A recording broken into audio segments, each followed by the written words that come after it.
Alright, before you see a car cassette stereo. In particular, this is a Ford cassette stereo for a 1998 to 2000 Ford Crown Victoria, Mercury Grand Marquis, or Lincoln Town Car.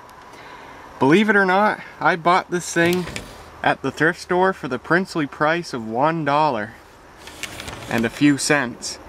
This is a actually pretty fancy radio for its time. It's got a nice vacuum fluorescent display with a green filter over it. It's got built-in cassette player, AM, FM stereo, Dolby noise reduction. It's got a mute button here, and it has provisions to control a CD player if one was installed in the vehicle. Now, I bought this thing because I want to do something really cool with it. Back probably about a year ago, I read of someone who took a car stereo and turned it into a home boombox. They hooked it up to a 12-volt power supply, hooked speakers up to it, and mounted it all in a wooden box and turned it into a boombox pretty much. And it was really, really cool. And I want to do something similar with this radio.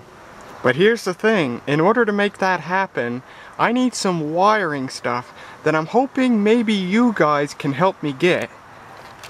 If we turn to the back of the radio here, there's the antenna port. The antenna, what I've always called a GM car antenna, I guess really it's a universal car antenna. The antenna I use for the Uniden Bearcat 210 XLT scanner, that fits here too perfectly, so I have an antenna.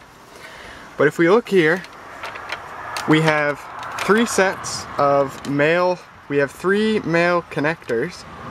I believe this one on the lower right corner here is the one that hooks it to power and the speakers. So these are male connectors. Now mind you, I don't know much about cars, but I looked up online, I googled wiring harnesses, thinking that they were what I could use to hook this radio to a car, or in my case to a bench application that I'm going to do. But what a wiring harness is for, it's basically an adapter to hook an aftermarket radio to the car. So that's useless to me. So what I need is, I need the female connectors that plug into these male connectors. I need the female connectors with the wiring attached to them to hook this radio up to a power supply and to speakers. Now this is where you guys come in. If anyone has access to a 1998, 1999, or 2000 Ford Crown Victoria, Mercury Grand Marquis, or Lincoln Town Car, that you could tear out the female radio connectors and a couple of feet of wire still attached to them and send them to me, I'd be forever grateful. And you can message me and we can work out something so you can send me that stuff, and I'll pay for your shipping.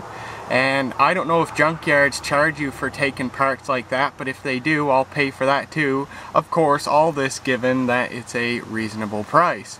Now mind you, I probably have access to this stuff, but I think the nearest junkyard here is a 45-minute drive away, so I can't really run out and do that. But if you guys could be able to find that stuff for me, that would be totally cool, and we could get this, and I could get this project on hand. So I believe the connector that I need in particular is this one right here. It has 8 pins on the bottom and 8 pins on the top, and the 2 end pins on the top are kinda mispositioned like that. So I think that's the connector I need. So if you could find the female connector for that and clip it off with a couple of feet of wire still attached for it, and I guess these 2 connectors too if you could, that would be totally awesome. But until then, there's this stereo that I hope to do something with. Looking at the back of the unit, there's the model number on it. There's a slightly different model number right there. There's, I believe, the date of manufacture, January 22, 1998. There's what's probably the date it was installed in the vehicle, the 5th month of 1998. And there's a couple more numbers on there.